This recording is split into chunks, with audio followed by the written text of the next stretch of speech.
ഇന്ന് ക്ലാസ്സൊക്കെ കഴിഞ്ഞ് വന്നതാ, റെസ്റ്റ് കാര്യങ്ങളെല്ലാം കഴിഞ്ഞ് കിച്ചണിലേക്ക് കടന്നിരിക്കുകയാണ് കേട്ടോ. ഇന്നത്തെ ഈവനിങ് കുക്കിംഗ് കാര്യങ്ങൾക്കൊക്കെ ആയിട്ട് കടന്നിരിക്കുകയാണ്. അപ്പോൾ ഇന്ന് ചിക്കൻ ഉണ്ടാക്കാമെന്ന് വിചാരിച്ചാണ്. കുറച്ച് മുമ്പ് ചേട്ടൻ പോയി ചിക്കൻ വാങ്ങിച്ചിട്ടുണ്ടായിരുന്നു.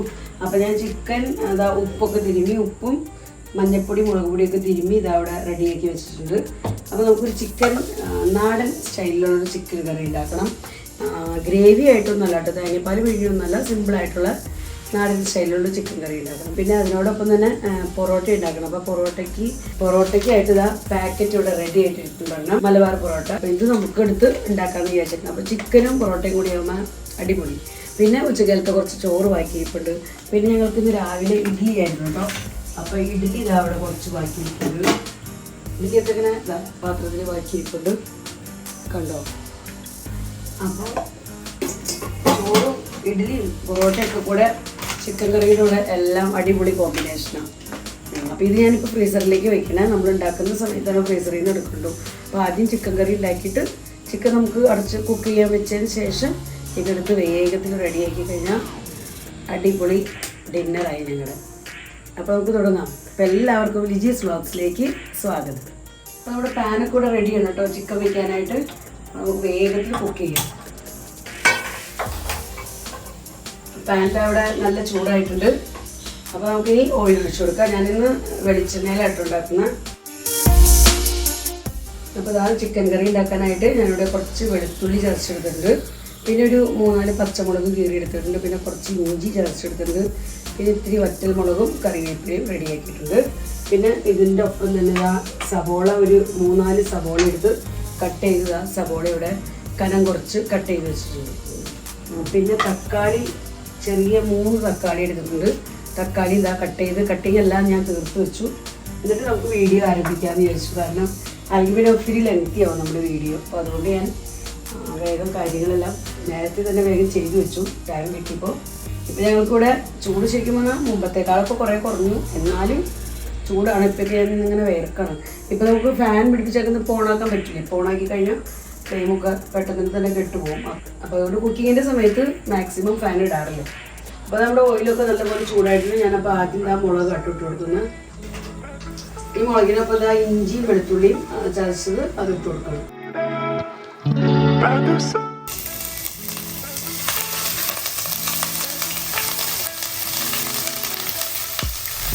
ഇതൊക്കെ ഒന്ന് മൊരിഞ്ഞ് വരുമ്പോൾ നല്ല ടേസ്റ്റ് ആയിരിക്കും നമ്മുടെ ചിക്കന്. ഇത് നല്ലപോലെ ഒന്ന് കുക്കായി കിട്ടണം, ശരിക്കും ഫ്രൈ ആയി കിട്ടണം. അപ്പോൾ നമ്മുടെ ചിക്കൻ നല്ല ടേസ്റ്റി ആയിരിക്കും. സവോളയൊക്കെ അത്രയ്ക്കും വഴങ്ങില്ലെങ്കിലും കുഴപ്പമില്ല. പക്ഷേ ഇത് നല്ലപോലെ ഒന്ന് വഴന്ന് കിട്ടിയാലാണ് അതിൻ്റെ കറിയുടെയൊക്കെ ടേസ്റ്റ് ഞങ്ങൾക്ക് അങ്ങനെയാട്ടോ ഫീൽ ചെയ്യാറ്. അപ്പോൾ അതുകൊണ്ടാണ് ഞാൻ ഇതൊക്കെ ആദ്യം ഇടുന്നത്.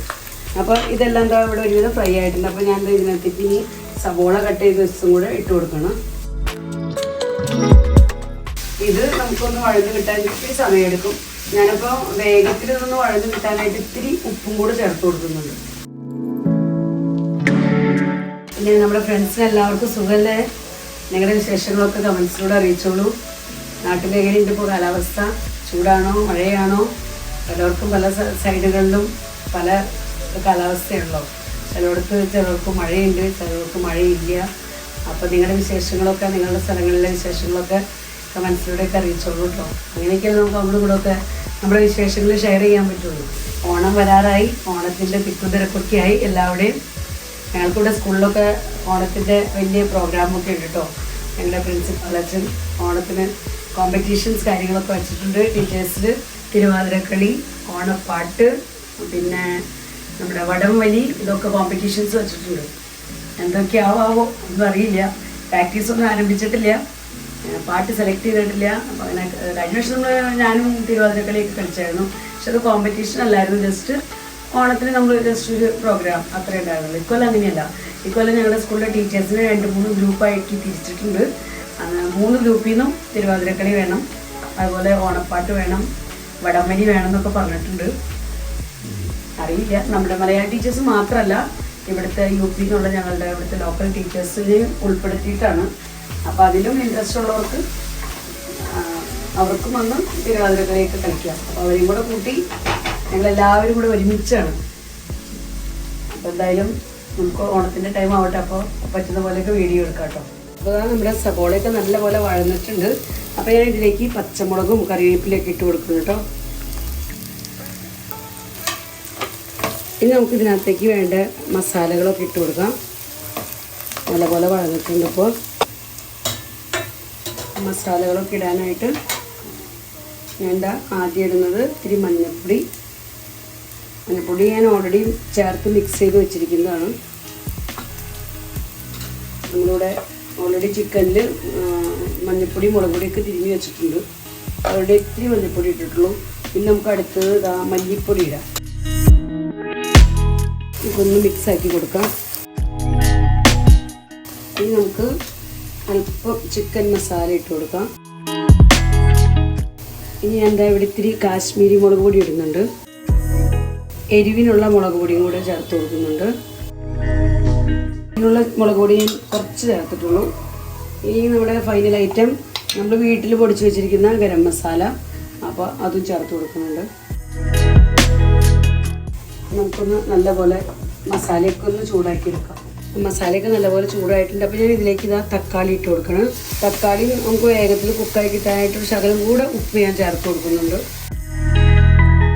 ഈ തക്കാളിയൊക്കെ നന്നായി വഴന്ന് കിട്ടാനായിട്ട് കുറച്ചേരം നമുക്കൊന്ന് ഇളക്കി കൊടുത്തിട്ട് ഒന്ന് കവർ ചെയ്ത് വയ്ക്കുക. ഇത്തിരി സമയം അടച്ചു വെച്ച് കഴിയുമ്പോൾ വേഗം തക്കാളി വെന്ത് കിട്ടുമല്ലോ. ചൂടുകൊണ്ട് ഇങ്ങനെ കത്തി ജ്വലിച്ചുകൊണ്ടിരിക്കുകയാണ്. ഇടയ്ക്ക് കുറച്ച് ദിവസം നമുക്ക് ചൂടൊക്കെ കുറഞ്ഞായിരുന്നു കേട്ടോ. അപ്പോൾ ഭയങ്കര സന്തോഷം തോന്നിയായിരുന്നു. അപ്പോൾ വീണ്ടും ചൂട് കൂടി. ഇനി നല്ലൊരു കൂടുതൽ കൂടും, എന്നിട്ട് പിന്നെ കുറയുള്ളൂ. ഒക്ടോബറൊക്കെ ആകുമ്പോൾ ചൂടൊക്കെ കുറഞ്ഞ് പയ്യെ നമ്മൾ വിൻ്റർ സീസണിലേക്ക് കിടക്കും. അപ്പോൾ ഞാൻ ഇതൊക്കെ നല്ലപോലെ മിക്സ് ആക്കിയിട്ടുണ്ട്. അപ്പോൾ ഒരു 2 മിനിറ്റ് നമുക്ക് തക്കാളി ഒന്ന് വഴന്ന് കിട്ടാനായിട്ട് നമുക്ക് അടച്ചു വെക്കാം. നമുക്ക് പൊറോട്ട ഉണ്ടാക്കണം. എനിക്ക് രാവിലത്തേക്ക് ഉള്ള കുറച്ച് പ്രിപ്പറേഷൻസ് ചെയ്യണം. രാവിലത്തേക്ക് ഞാൻ ഉണ്ടാക്കുന്നത് ഗ്ലാസ് പുട്ടാണ്. അപ്പോൾ ഗ്ലാസ് പുട്ടിൻ്റെയൊക്കെ വീഡിയോ നമ്മൾ ഇട്ടിട്ടുണ്ടായിരുന്നു. ഫേസ്ബുക്കിലായാലും ഒത്തിരി ഫ്രണ്ട്സ് കണ്ട് നല്ല കമൻസും അതുപോലെ തന്നെ നിങ്ങളുടെ സപ്പോർട്ടൊക്കെ കിട്ടിയിട്ടുണ്ട്. അപ്പോൾ ഗ്ലാസ് പുട്ട് ശരിക്കും പറഞ്ഞാൽ ഭയങ്കര ഈസിയാണ്. നല്ല എളുപ്പമായിട്ടുള്ളൊരു മെത്തേഡാണ്. ഒത്തിരി മെമ്പേഴ്സ് വീട്ടിലുള്ളവർക്കൊക്കെ ഉണ്ടാക്കാൻ പറ്റിയ അടിപൊളി മെത്തേഡാണ് ഈ ഗ്ലാസ് പുട്ട്. അപ്പോൾ ഞാൻ പൊൻകതിറിൻ്റെ പുട്ടുപൊടി ഇവിടെ ഇരിപ്പുണ്ട്. ഫ്രിഡ്ജിൽ വെച്ചിട്ട് നാളെ രാവിലെ പുട്ടുണ്ടാക്കണം. പുട്ടിന് നമുക്ക് അവിടെ പഴം റെഡി ആയിട്ട് ഇരിപ്പുണ്ട്. രാവിലത്തെ ഞങ്ങളുടെ ബ്രേക്ക്ഫാസ്റ്റ് എന്ന് പറയുന്നത് പുട്ടും പഴം. എനിക്ക് പുട്ടിനുള്ള പൊടി ഞാൻ ഇന്ന് തന്നെ രാത്രി നനച്ച് ഫ്രിഡ്ജിനകത്ത് വയ്ക്കും. രാവിലെ എനിക്ക് വരുമ്പോഴേക്കും നല്ല കൂളായിട്ട് ഇരിക്കുന്നുണ്ടാവും. അപ്പോൾ ഉണ്ടാക്കാൻ നല്ല എളുപ്പമാണ്. നല്ല പോലെ ഉണ്ടാക്കിയിട്ട് നമുക്ക് കഴിക്കാനോ അതിൽ നല്ല ടേസ്റ്റ് ആയിരിക്കും. പൊടിയൊക്കെ നല്ല പോലെ തന്നെ ആ ഒരു നനവ് പറ്റി നന്നായിട്ട് ഇരിക്കുന്നുണ്ടാവും. അപ്പോൾ ഇതെനിക്കൊന്ന് മിക്സ് ചെയ്ത് വയ്ക്കണം. അത് നാളത്തേക്കുള്ള പ്രിപ്പറേഷൻ. അപ്പോൾ നമുക്ക് നമ്മുടെ പാനും തുറന്ന് നോക്കാം. തക്കാളിയൊക്കെ കുക്കായി ഒന്ന് നോക്കാം. തക്കാളിയൊക്കെ നല്ലപോലെ വഴന്ന് കിട്ടിയിട്ടുണ്ട്. അതുപോലെ തന്നെ ഓയിലൊക്കെ നന്നായി തെളിഞ്ഞു വന്നിട്ടുണ്ട്. അപ്പോൾ ഈ സമയത്ത് നമുക്ക് ഇതിനകത്തേക്ക് നമ്മളിവിടെ മസാല കടത്തി വെച്ചിരിക്കുന്ന ചിക്കൻ ഇട്ട് കൊടുക്കാം.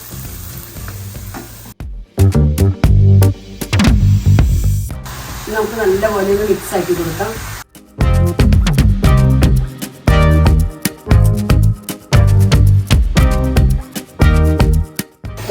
ഞാൻ നല്ലപോലെ തന്നെ മിക്സ് ആക്കിയിട്ടുണ്ട് കേട്ടോ. അപ്പോൾ നമുക്കിനി ഇത് അടച്ചു വെച്ച് കുക്ക് ചെയ്യാനായിട്ട് വയ്ക്കാം. ഇതിവിടെ ഇരുന്ന് കുക്കാവട്ടെ. ഈ സമയത്ത് നമുക്ക് വേഗം ഇനി പൊറോട്ട ഉണ്ടാക്കാൻ നോക്കാം. നമ്മുടെ പൊറോട്ട റെഡിയാക്കി വെക്കണമെങ്കിൽ അപ്പോൾ ആ ജോലിയും കഴിഞ്ഞ് എനിക്ക് ഇനി പുട്ടിനുള്ളതും കൂടെ നനച്ച് വെക്കണം. അപ്പോൾ അങ്ങനെ കുറച്ച് ജോലികളുണ്ട്. നമുക്ക് പൊറോട്ട ഉണ്ടാക്കാൻ വേണം. ഞങ്ങൾ ഈ പാക്കറ്റ് വാങ്ങിച്ചത് ഞങ്ങൾക്ക് അടുത്ത് തന്നെയുള്ളൊരു സൂപ്പർ മാർക്കറ്റിൽ ഇപ്പോൾ മലബാർ പൊറോട്ടയൊക്കെ കിട്ടാൻ തുടങ്ങിയിട്ടുണ്ട്. പണ്ടൊന്നും കിട്ടില്ലായിരുന്നു. ഞങ്ങൾ ലുലുവിൽ നിന്നൊക്കെയാണ് വാങ്ങിച്ചുകൊണ്ടിരുന്നത്, ലുലു മോളിൽ നിന്നൊക്കെ. പക്ഷേ ഇപ്പോൾ ഇവിടെയും കിട്ടാൻ തുടങ്ങിയിട്ടുണ്ട് ഞങ്ങളുടെ ബസ്തിയിലും. അപ്പോൾ ബസ്തിയിൽ നിന്ന് വാങ്ങിച്ച ഒരു പാക്കറ്റ് ആട്ടോ. അപ്പോൾ നമുക്ക് തവ അടുപ്പത്ത് വയ്ക്കാം. ഞാൻ തവ ഇവിടെ വെച്ചുണ്ടാക്കുന്നത് കാരണം എനിക്ക് ഇവിടെയാണ് കൂടുതൽ സൗകര്യം നിന്നുണ്ടാക്കാൻ. ഇത് നമുക്ക് അങ്ങോട്ടേക്ക് ഷിഫ്റ്റ് ചെയ്യാം. അപ്പോൾ ഞാൻ ഇതിങ്ങനെ ഓരോരോ പൊറോട്ട അങ്ങനെ വെച്ച് കൊടുക്കണം. നമുക്കൊന്ന് ഹീറ്റാക്കി എടുക്കണം.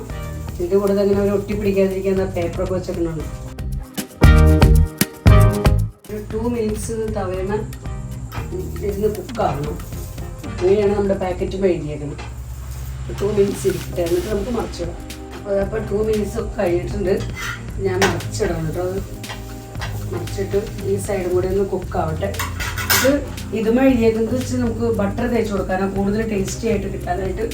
ഇത് കുക്കായി കഴിഞ്ഞ് കഴിയുമ്പോൾ ബട്ടർ തേച്ച് കൊടുക്കാനാണ്. അപ്പോൾ ഞാൻ ബട്ടർ എടുത്തിട്ടുണ്ട്. ഇവിടെ ബട്ടർ എടുത്ത് വെച്ചിട്ടുണ്ട്. നമുക്ക് ബട്ടർ തേച്ച് കൊടുക്കണം. നല്ലപോലെ കുക്കായിട്ട് വേണം നമുക്ക് ബട്ടർ തേക്കാൻ. ബട്ടർ നമ്മൾ മുമ്പേ തേച്ച് കഴിഞ്ഞാൽ പിന്നെ വേഗം കുക്കായി കിട്ടില്ല. നമുക്ക് ഈ സമയത്ത് ഇവിടെ നിന്ന് കുക്കാവട്ടെ. നമുക്ക് ചിക്കനും തുറന്ന് നോക്കാം. ചിക്കനും ഇളക്കി കൊടുക്കണ്ടേ. അപ്പോൾ ചിക്കനിൽ ഇതാ തന്നെ കുറച്ച് വെള്ളമൊക്കെ വന്നിട്ടുണ്ട്. എന്തായാലും നമുക്ക് ഇത്തിരി കൂടെ വെള്ളം ചേർത്ത് കൊടുക്കണം. എന്നാലൊരു ചെറിയൊരു ഗ്രേവി പോലെ നമുക്ക് കിട്ടുള്ളൂ. പൊറോട്ടയൊക്കെ കഴിക്കണമെങ്കിൽ ചെറുതായിട്ടൊരു ഗ്രേവി വേണ്ട. വെള്ളം ഒട്ടുമില്ലെങ്കിൽ നമുക്ക് ഏറ്റവും അവസാനം ഇത്തിരി വെള്ളം ചേർത്ത് കൊടുക്കാം. ഇതിങ്ങനെ ഇവിടെ നിന്ന് കുക്കാവട്ടെ. നമുക്ക് വീണ്ടും അടച്ചു വയ്ക്കാം. നമുക്ക് പൊറോട്ട നോക്കാം. പൊറോട്ട ഇതാ ഇപ്പോൾ നല്ലപോലെ ഈ വശമൊക്കെ നല്ലപോലെ കുക്കായിട്ടുണ്ട് കേട്ടോ. ഞാൻ ഇവിടേക്ക് ഇത്തിരി ബട്ടർ തേച്ച് കൊടുക്കണം. ഫ്രീസറിൽ ഞാൻ വെച്ചിരുന്ന ബട്ടർ, അപ്പോൾ അതുകൊണ്ട് നല്ല കട്ടയായിട്ടിരിക്കണം. ഉറച്ച് തടുപ്പ് വിട്ട് വരുന്നതേ ഉള്ളൂ. നല്ലപോലെ നമ്മളത് കുക്കാക്കിയൊക്കെ എടുക്കണം. മൈദയിൽ ഉണ്ടാക്കുന്ന സാധനമല്ലേ. അപ്പോൾ അങ്ങനെ ഇതാ നമ്മുടെ ഫസ്റ്റ് പൊറോട്ട ഇവിടെ റെഡി ആയിട്ടുണ്ട്. ഇതിനെ വേണമെങ്കിൽ നമുക്കിങ്ങനെ ഇപ്പോൾ ചൂടായിരിക്കും, അല്ലെങ്കിൽ ഇങ്ങനെ കാണിച്ച് കഴിഞ്ഞ് കഴിയുമ്പോൾ അങ്ങനെ വിടർന്ന് കിട്ടുമല്ലോ. പക്ഷെ ഇപ്പോൾ നല്ല ചൂടാണ്. ഞാൻ എന്തായാലും എടുത്ത് ഉണ്ടാക്കട്ടെ. അങ്ങനെ പൊറോട്ടയൊക്കെ വേഗം തന്നെ ഉണ്ടാക്കി തീർക്കട്ടെ. ഞാൻ തിരിച്ചു മറിച്ച് നോക്കുന്നത് അതിനകത്ത് പേപ്പർ ഉണ്ടോയെന്നാണ്. ചിലതൊക്കെ ഒരു പേപ്പർ വെച്ചിട്ടുണ്ട്, അവരെല്ലാത്തിലും വെച്ചിട്ടില്ല. ചിലയിടത്തൊക്കെ വെച്ചിട്ടുണ്ട് പേപ്പർ. ഉള്ളിലുണ്ട് ചിലയിടത്ത് ഇങ്ങനെ ഇതേപോലെ ഒട്ടിപ്പിടിക്കാതിരിക്കാനായിട്ട് ഇങ്ങനത്തെ പേപ്പർ വെച്ചിട്ടുണ്ട്. ഞാൻ പൊറോട്ടയൊക്കെ വേഗം ഉണ്ടാക്കി എടുക്കട്ടെ കേട്ടോ. അപ്പോൾ അതാണ് നമ്മൾ ഫൈനൽ പൊറോട്ട ഉണ്ടോ ഉണ്ടാക്കുന്നത്. ഈ പാക്കറ്റിനകത്തുള്ളത് 5 എണ്ണമാണ്. അപ്പോൾ ഇത് 5ാമത്തെ പൊറോട്ടയാണ്. അപ്പോൾ നമ്മുടെ പൊറോട്ട ഉണ്ടാക്കലൊക്കെ കഴിഞ്ഞു. നമുക്ക് ചിക്കൻ ഞാൻ ഇളക്കി കൊടുക്കുന്നുണ്ടായിരുന്നു. അപ്പോൾ നമുക്കൊന്നുകൂടെ ചിക്കൻ നോക്കണം. ചിക്കനും ഇപ്പോൾ ഒരുവിധം കുക്കായി കാണും. നിങ്ങൾക്ക് എൻ്റെ വീഡിയോ ഒക്കെ ഇഷ്ടപ്പെടുന്നുണ്ടെങ്കിൽ ലൈക്ക് ചെയ്യാനും അതുപോലെ തന്നെ ഷെയർ ചെയ്ത് കൊടുത്ത് ഫ്രണ്ട്സിനൊക്കെ ഷെയർ ചെയ്ത് കൊടുത്ത് തന്നെ സപ്പോർട്ട് ചെയ്യാനൊന്നും ഒട്ടും തന്നെ മടിക്കരുത് കേട്ടോ. നിങ്ങളുടെ ആ ഒരു ഇൻസ്പിറേഷനാണ് എനിക്ക് വീഡിയോ ഒക്കെ മുന്നോട്ടേക്ക് ചെയ്യാനുള്ള ഒരു എൻകറേജ്മെൻ്റ് എന്ന് പറയുന്നത്. അപ്പോൾ നിങ്ങളങ്ങനെ എന്തെങ്കിലും കമൻറ്റ് ഇടുമ്പോഴും അതുപോലെ നിങ്ങളുടെ ലൈക്കൊക്കെ കിട്ടുമ്പോൾ നമുക്ക് തോന്നുമോ ഇവർക്കും കൂടെയൊക്കെ ഉപകരിക്കുന്ന ഒരു വീഡിയോ ഉണ്ടോ, അപ്പോൾ ഇനി വീണ്ടും ചെയ്യാമെന്നുള്ള ഒരു ഇൻസ്പിറേഷൻ കിട്ടണം. അപ്പോൾ അതുകൊണ്ട് ഫ്രണ്ട്സ് എല്ലാവരും എന്നെ സപ്പോർട്ട് ചെയ്തോളൂ. അപ്പോൾ അതാണ് നമ്മുടെ പൊറോട്ട ഉണ്ടാക്കലൊക്കെ കഴിഞ്ഞു. ലാസ്റ്റ് പൊറോട്ട ഉണ്ടാക്കി നന്നായി കുക്കായി കിട്ടിയിട്ടുണ്ട്. നമുക്ക് ചിക്കനും തുറന്ന് നോക്കാം. ചിക്കൻ്റെ അവസ്ഥ എന്താണെന്ന് നോക്കാം. ചിക്കൻ നന്നായി കുക്കായിട്ടുണ്ട്. ഇതിനകത്തേക്ക് ഞാനൊരു ശകലം വെള്ളം ചേർത്ത് കൊടുക്കുന്നുണ്ട്. കാരണം ഗ്രേവി വളരെ കുറവാണ്. കുക്കൊക്കെ ആയിട്ടുണ്ട്, പക്ഷെങ്കിൽ ഗ്രേവി കുറവാണ്. അപ്പോൾ അതുകൊണ്ട് ഞാൻ ഇത്തിരി കൂടെ വെള്ളം ചേർത്ത് കൊടുക്കാൻ പോകുന്നുണ്ട്. വെള്ളം ഞാൻ ഡയറക്റ്റ് ചേർക്കുന്നില്ല. ഇത്തിരി തിളപ്പിച്ചിട്ട് നമുക്ക് അതിനകത്തേക്ക് ഒഴിക്കും. വെള്ളം തിളപ്പിച്ച് കൊടുക്കും. അപ്പോൾ അതുവരെ ഇവിടെ നിന്ന് ഇങ്ങനെ കുക്കായിക്കോട്ടെ. അപ്പോൾ അതാണ് നമ്മുടെ വെള്ളം ഇവിടെ നല്ലപോലെ തിളച്ചിട്ടുണ്ട്. അപ്പോൾ ഞാൻ ഈ വെള്ളത്തിൽ നിന്ന് കുറച്ച് നമ്മുടെ കറിയിലേക്ക് ഒഴിച്ചു കൊടുക്കണം. അപ്പോൾ ഗ്രേവിയായി. നമുക്ക് തേങ്ങാപ്പാൽ ഒഴിക്കാത്ത നാടൻ കറി നമുക്ക് പൊറോട്ടയ്ക്കൊക്കെ കഴിക്കാനുള്ള ഗ്രേവിയായി. ഇപ്പോൾ അഞ്ചിനൊക്കെ ഗ്രേവി വേണം. ചേട്ടനായതുപോലെ ഗ്രേവി വേണം പൊറോട്ട കഴിക്കുന്നത്. ഒത്തിരി അല്ല, എന്നാലും പൊറോട്ട ആയതുകൊണ്ട് കേട്ടോ. ചോറൊക്കെ ആണെങ്കിൽ അവർക്ക് ഇതിൻ്റെ കുഴമ്പ പാത്രം കിട്ടിയാലും ഇഷ്ടമാണ്. പക്ഷേ പൊറോട്ടയൊക്കെ ഉള്ളപ്പോൾ നമുക്ക്. അപ്പോൾ അതാണ് നമ്മുടെ കറി ഇവിടെ റെഡി ആയിട്ടുണ്ട്. പൊറോട്ട റെഡിയായി. പിന്നെ ഇഡ്ഡലിയും ചോറൊക്കെ ഇരിപ്പുണ്ട് ഞങ്ങൾക്ക്. അപ്പോൾ ഞാൻ ഫ്ലെയിം ഓഫാക്കണം. ഇതിന് ഫ്ലെയിം ഓഫാക്കിയിട്ട് കുറച്ച് സമയം വച്ച് വയ്ക്കാം. ഈ കുളിക്കാനൊക്കെ പോകണം. ഒത്തിരി ജോലികളുണ്ട്. പക്ഷേ ഇനി അതിന് മുമ്പായിട്ട് എനിക്ക് പൊട്ടിലുള്ള പൊടിയും കൂടെ നനച്ച് വയ്ക്കണം. ഈ തയ്യാറെടുപ്പും കൂടെ കഴിഞ്ഞിട്ട് വേണം കിച്ചണിയിൽ കടന്നു പോകാനായിട്ട്. ഇപ്പോൾ ഈ ജോലിയുണ്ട്. ഇത് നനച്ച് വെച്ചിട്ട് ഇത് ഫ്രിഡ്ജിൽ വെച്ചിട്ട് നമ്മൾ രാവിലെ എടുത്ത് ഉണ്ടാക്കുമ്പോൾ ഭയങ്കര സോഫ്റ്റ് ആയിരിക്കും കേട്ടോ. പുട്ട് നല്ല അടിപൊളി സോഫ്റ്റ് ആയിരിക്കും. അപ്പോൾ ഞാൻ ഗ്ലാസ്സിൽ അളന്ന്, കാരണം ഇതിന് കറക്റ്റ് അളന്നെടുത്ത് തന്നെ നമ്മൾ വെള്ളം ഒഴിക്കില്ല. അപ്പോൾ അതുകൊണ്ട് ഞാൻ കറക്റ്റ് അളന്നെടുത്ത് ഞാൻ എടുക്കുന്നത്. ഇത് 1.25 ഗ്ലാസ് കേട്ടോ എടുത്തിട്ടുണ്ട്. അപ്പോൾ ഇതിലേക്ക് ഞാൻ ആവശ്യത്തിനുള്ള ഉപ്പും കൂടെ ചേർത്ത് കൊടുക്കുന്നുണ്ട്. നമ്മൾ ഉപ്പൊക്കെ ചേർത്തിട്ടില്ല നനച്ച് വയ്ക്കുന്നത്. നമുക്ക് 1 ഗ്ലാസ് പൊടിക്ക് 1 ഗ്ലാസ് വെള്ളം, അങ്ങനെയാണ്. അപ്പോൾ ഞാൻ 1.25 ഗ്ലാസ് പൊടി എടുത്തിട്ടുണ്ട്. അപ്പോൾ 1.25 ഗ്ലാസ് വെള്ളം ചേർക്കണം. പിന്നെ നമുക്ക് ആവശ്യത്തിന് തേങ്ങ ചേർക്കണം. തേങ്ങ ഞാൻ ഓൾറെഡി ചേട്ടന് തന്നായിരുന്നു എനിക്ക്. അപ്പോൾ ഞാനത് ഫ്രീസറിൽ വെച്ചേക്കാം. ഫ്രീസറിൽ ഇപ്പോൾ എടുത്തിട്ടുള്ളൂ. അപ്പോൾ അതുകൊണ്ട് ഇപ്പോൾ ഇത് കല്ലുപോലെ ഇരിക്കുന്നത്. ഇത്തിരി അതും കൂടെ കഴിഞ്ഞിട്ടതൊന്ന് തണുപ്പൊക്കെ ഒന്ന് വിട്ട് കിട്ടുള്ളൂ. അപ്പോൾ 2 മിനിറ്റും കൂടെ കഴിഞ്ഞിട്ട് നമുക്ക് നനച്ച് വയ്ക്കാം. അപ്പോൾ ഇന്നത്തെ വിശേഷങ്ങളൊക്കെ ഇത്രയ്ക്കൊക്കെ ഉള്ളൂ. അപ്പോൾ ഇന്നത്തെ വീഡിയോ ഞാനിവിടെ അവസാനിപ്പിക്കുകയാണ്. അപ്പോൾ വീഡിയോയെക്കുറിച്ചുള്ള നിങ്ങളുടെ അഭിപ്രായങ്ങളെല്ലാം നിങ്ങൾ കമൻസിലൂടെ അറിയിക്കാൻ മറക്കരുത്. ഫേസ്ബുക്കിലായാലും യൂട്യൂബിലായാലും നിങ്ങൾ കമൻ്റ് ഒന്നും ഇടാൻ മറക്കരുത് കേട്ടോ. നിങ്ങൾക്ക് എൻ്റെ വീഡിയോ ഇഷ്ടപ്പെടുന്നുണ്ടെങ്കിൽ ലൈക്ക് ചെയ്യുക, ഷെയർ ചെയ്യുക. അതുപോലെ തന്നെ ചാനൽ ഇതുവരെ സബ്സ്ക്രൈബ് ചെയ്തിട്ടില്ലെങ്കിൽ സബ്സ്ക്രൈബ് ചെയ്യുക. ഫേസ്ബുക്കിൽ കാണുന്നവരാണെങ്കിൽ ഫോളോ ചെയ്യാനും മറക്കരുത് കേട്ടോ. ആ വീണ്ടും നമുക്ക് നല്ലൊരു അടിപൊളി വീഡിയോയുമായി കാണാം. Bye bye.